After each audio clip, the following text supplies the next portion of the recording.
ଜୟ ଜଗନ୍ନାଥ। ଶୁଭ ସକାଳର ଅଭିନନ୍ଦନ। ଆଜି ମନକୁ ଗୋଟେ କଥା ଆସିଲା ଯେ ସମସ୍ତଙ୍କ ସହିତ ସେୟାର କରିବା। ମାନବ ସମାଜ ଦୁଃଖରେ ଯନ୍ତ୍ରଣାରେ ପ୍ରପୀଡ଼ିତ। ମୋତେ ଜଣେ ବନ୍ଧୁ କହିଥିଲେ ଯେ ମଣିଷ ଜୀବନ କେତେ ଦିନ ମଣିଷ ବଞ୍ଚିବ। ଆଉ ଜଣେ ସେଠି ଗ୍ରୁପ୍ ଡିସ୍କସନ୍ ହେଉଥିଲା ଯେ ଆଉ ଜଣେ କହିଲା ହସିକିରି କହିଲା expectancy of human life is more than numerical numbers.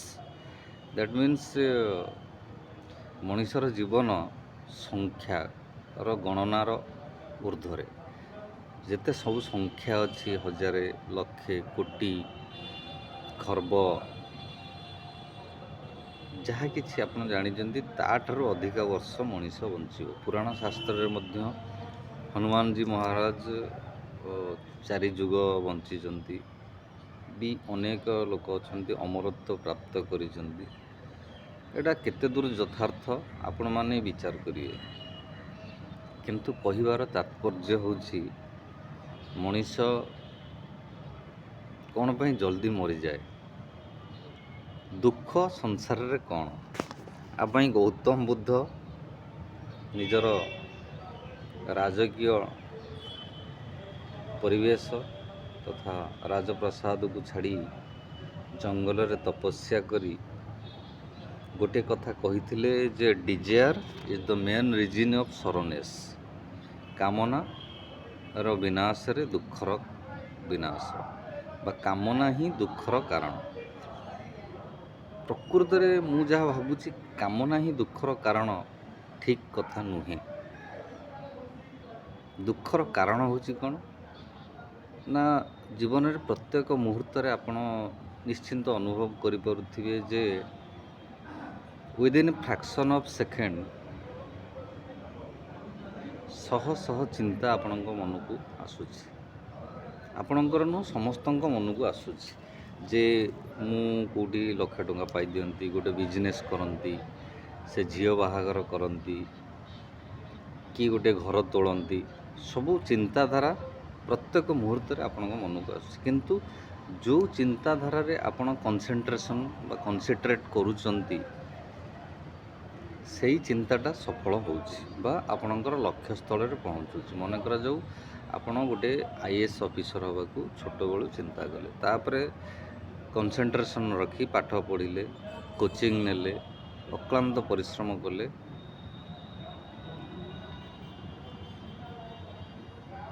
ବା IAS ଅଫିସର ହେଲେ, ବା ନ ହେଇପାରନ୍ତି। ନହେଲେ ଆପଣଙ୍କର ଦୁଃଖ ନ ହେବାର କାରଣ ହେଉଛି ପ୍ରତ୍ୟେକ ଜିନିଷର ଅସଫଳତାର କାରଣ ହେଉଛି ଶୀଘ୍ରତା। ଆପଣ ପରିଶ୍ରମ ନ କରି କହିବେ ମୁଁ ଶୀଘ୍ର ଏ ଜିନିଷଟାକୁ ପ୍ରାପ୍ତ କରିବି, ତେଣୁ ଦୁଃଖ ଆପଣଙ୍କର ସେଇଠି ଆସେ। Desire is the main reason of sorrowness. ମଣିଷ ତ ଜନ୍ମ ହେଇଛି ଡିଜାୟାର ପାଇଁ।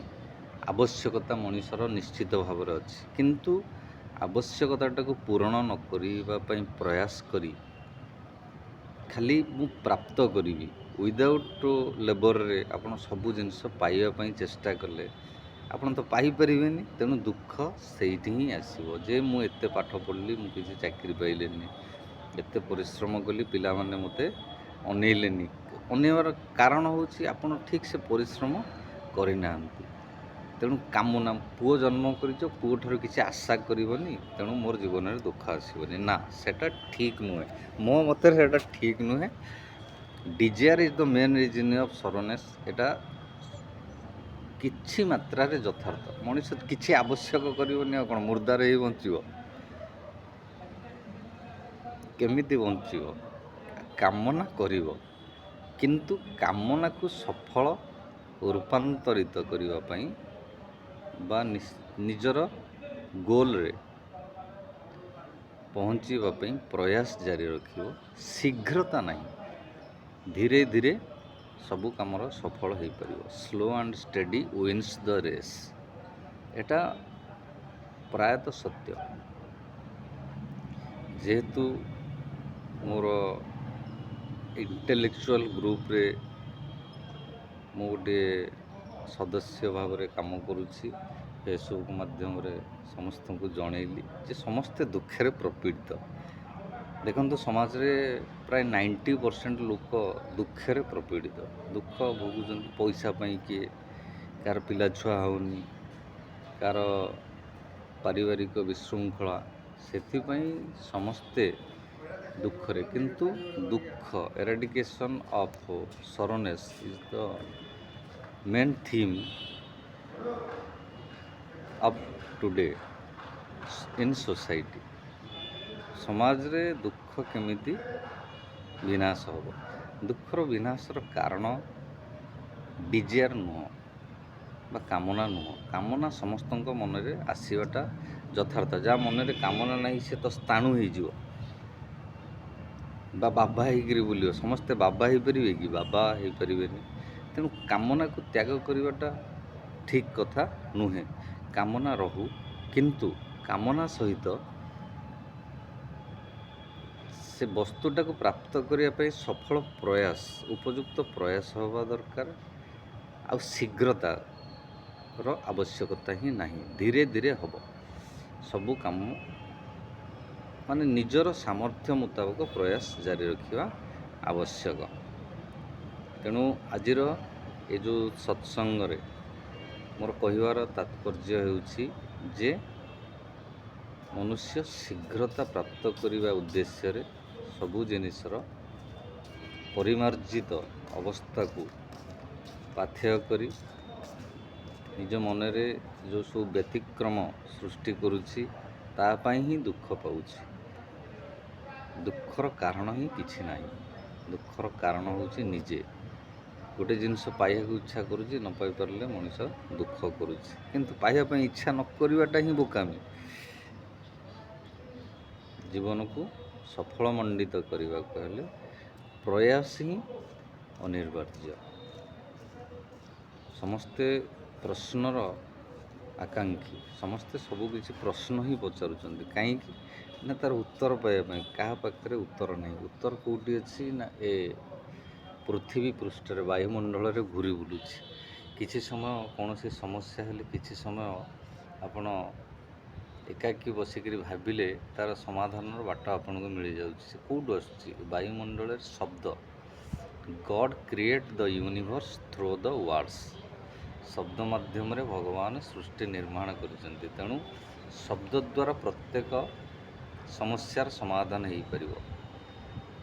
ତେଣୁ ସମସ୍ତଙ୍କୁ ସାଧୁବାଦ ଜଣାଇ ଆଜିର ଏ ଯେଉଁ ଟପିକ୍, ଦୁଃଖର କାରଣ ଶୀଘ୍ରତା, ଶୀଘ୍ର ପ୍ରାପ୍ତି କରିବା।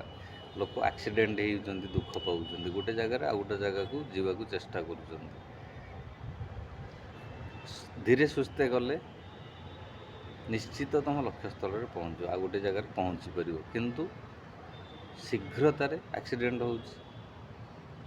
ଇନକେସ୍ 10% କେଉଁଠି କୁକୁର ପଶି ଆସିଲା, କିଏ ଗୋଟା ପାଗଳ ଆସିକରି ବାଡ଼େଇ ହେଇଗଲା, ସେଇଟା ଅଲଗା ମ୍ୟାଟର। କିନ୍ତୁ ଯେଉଁ ନିଜ ତରଫରୁ ଯେଉଁଟା ଆକ୍ସିଡେଣ୍ଟ ହେଉଛି ବାଲାନ୍ସ ହରେଇକିରି, ସେ ଶୀଘ୍ରତା ପାଇଁ 90% ଏ ଶୀଘ୍ରତା ପାଇଁ ସବୁ ଇନସିଡେଣ୍ଟ, ଆକ୍ସିଡେଣ୍ଟ ସବୁ କିଛି ହେଉଛି। ତେଣୁ ପ୍ରତ୍ୟେକ ଜିନିଷକୁ ପ୍ରାପ୍ତି କରିବାକୁ ହେଲେ ଉପଯୁକ୍ତ ପ୍ରୟାସ ଆଉ ଧୈର୍ଯ୍ୟ, ତା'ର ବ୍ୟତିରେକ ଦୁଃଖର କାରଣ। ମୋର ଯେତିକି ଶବ୍ଦକୋଷରେ ଶବ୍ଦ ଥିଲା ଆପଣମାନଙ୍କ ସମ୍ମୁଖରେ ପ୍ରକଟିତ କଲି। ଭାବୁଛି ଆପଣମାନଙ୍କୁ ଭଲ ଲାଗୁଥିବ। ଜୟ ଜଗନ୍ନାଥ।